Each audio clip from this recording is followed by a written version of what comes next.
მოგესალმებით. მივესალმები პოლიტპატიმრებს, რომლებიც რეჟიმა ვერ გატეხა.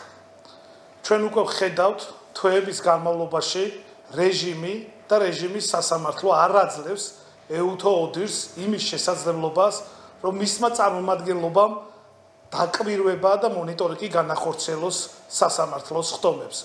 დღეს ჩვენ ვხედავთ, რომ დღესაც 11 პოლიტპატიმრის სასამართლოზე პოლიტპატიმრების ადვოკატებმა მოითხოვეს ეუთო ოდირის წარმომადგენლების დასწრება, ხოლო ეს უსამართლო სასამართლო ამის შესაძლებლობას არ აძლევს.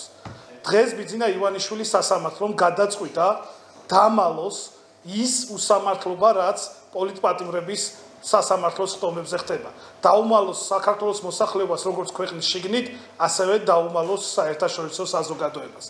ჩვენ ერთი მეორეს მიყოლებით, ხედავთ, ჯერ ერთი როგორ აკრძალა ვიდეო და აუდიო გადაღება და ჩაწერა სასამართლოს ხდომებში. ასევე მოსამართლეები ემუქრებიან ადვოკატებს, ოჯახის წევრებს და დამსწრე პირებს, რომ თუ სურათი ან ვიდეო გავრცელდება სოციალურ ქსელებში, სასამართლოს ხდომები დაიხურება. ეს კიდევ ერთი ხაზგასმაა იმისა, თუ როგორ უნდა ქართულ ოცნებას და ბიძინა ივანიშვილს დამალოს ის უსამართლობა, რაც სასამართლოებში ხდება. აუცილებელია ვიცოდეთ, რომ საჯაროობა და საჯარო ხდომების სასამართლოსი სამართლიანი სასამართლოს აუცილებელი პირობაა. დღეს ჩვენ არ გვაქვს სამართლიანი სასამართლო და მოუწოდებთ ეუთო ოდირის სადამკვირვებლო მისიას.